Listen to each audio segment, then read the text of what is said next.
I'm going to be answering the 5 questions for the video presentation portion.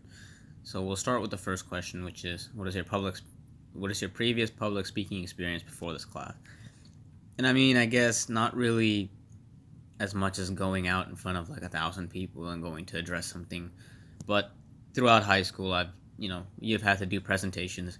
So then I would consider that public speaking simply because other people are public too. So mostly just presenting different things to my class for different classes. So I mean, I'm no expert on public speaking, and I've had this stutter for as long as I could think.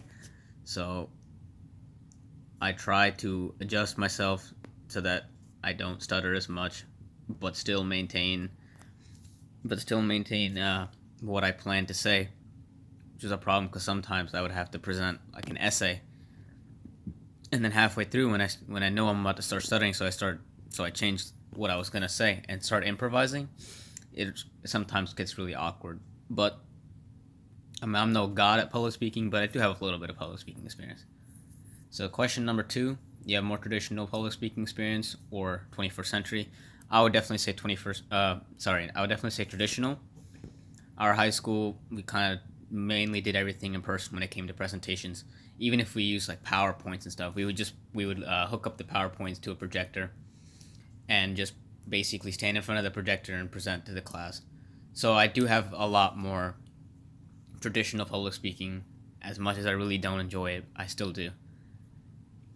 Number 3, describe a way you typically approach preparing for a presentation. I mean, I do just try to study what I'm going to say. Also think about what kind of alternatives that would happen just in case I do need to switch to an alternative. Because just like this, I did plan to say certain things at certain times, but I know that certain points I'm just going to start stuttering. I'm going to lose everything. I'm going to lose my thought. So I just take a quick pause and I kind of just switch the sentence around to kind of make it make sense. Other than that, I kind of, before the presentation, I just see who's in the room, where is everybody at, where's the teacher. So basically it just helps me to see where I'm going to be looking around the class, because I don't like staring into one spot all the time. I do try to look around the class, and based on how big the class is and where everybody is, I can adjust my speaking volume to that as well. Number 4, describe your level of public speaking anxiety.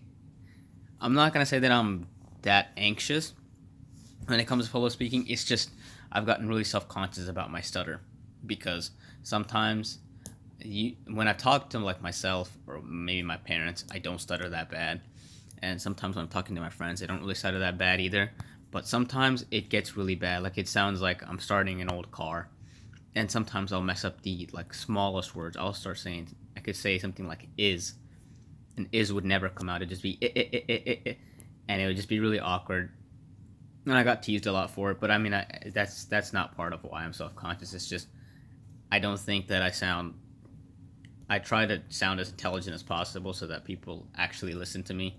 And when I come out stuttering like that, it just ends up resulting in more jokes than it does anything else. So more than anxious, I'm just really self-conscious about my stutter. So I mean, I do like talking to people. I feel like I can learn something from everybody, but I do need to be careful with myself, because if I start stuttering, it won't ever stop.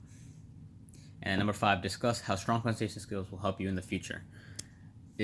My dad tells me all the time that communication is the number 1 skill in life before anything else.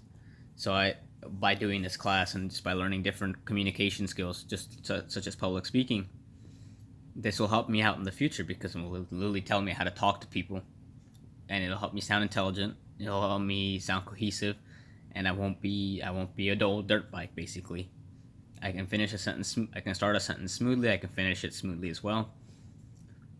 And I can hold a conversation to a certain level, which I do always try to hold myself to anyways. So that's that for the video, and thank you for listening.